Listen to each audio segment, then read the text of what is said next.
ಮೂಢ ಅನ್ನೋದ್ರ ಬಗ್ಗೆ ಅಕ್ರಮ ನಡೆದಿದೆ, ಮತ್ತೊಂದು ನಡೆದಿದೆ ಅಂತ ಹೇಳ್ಬಿಟ್ಟು ಕಳೆದ ಸರಿ ಸೆಷನಲ್ಲಿ ಆಪಾದನೆಗಳು ಮಾಡಿದ್ಮೇಲೆ ನಾವು ದೇಸಾಯಿ ಅವರ ರಿಟೈರ್ಡ್ ಜಡ್ಜ್ ಅವರ ನೇತೃತ್ವದಲ್ಲಿ ಕಮಿಟಿ ಮಾಡಿದ್ದೀವಿ.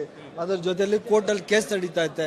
ಇನ್ನೇನು ಮಾಡೋಕ್ಕಾಗ್ತದೆ? ಏನು ನೇಣು ಹಾಕ್ಕೋಬೇಕಾ ನಾವು? ಹಂಗಾದ್ರೆ ಸುಮ್ಮನೆ ಇವರು BJP ಅವರು JDS ಅವ್ರಿಗೆ ಬೇರೆ ಮಾಡೋಕ್ಕೆ ಕೆಲಸ ಇಲ್ಲ, ಹೇಳೋಕ್ಕೆ ವಿಚಾರ ಇಲ್ಲ.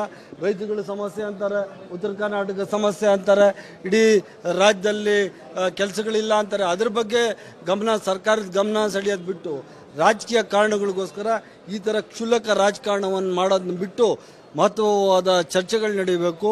ಉತ್ತರ ಕರ್ನಾಟಕದವ್ರ ಸಮಸ್ಯೆಗಳಿದ್ದಾವೆ, ಇಡೀ ರಾಜ್ಯದ ಸಮಸ್ಯೆಗಳಿದ್ದಾವೆ.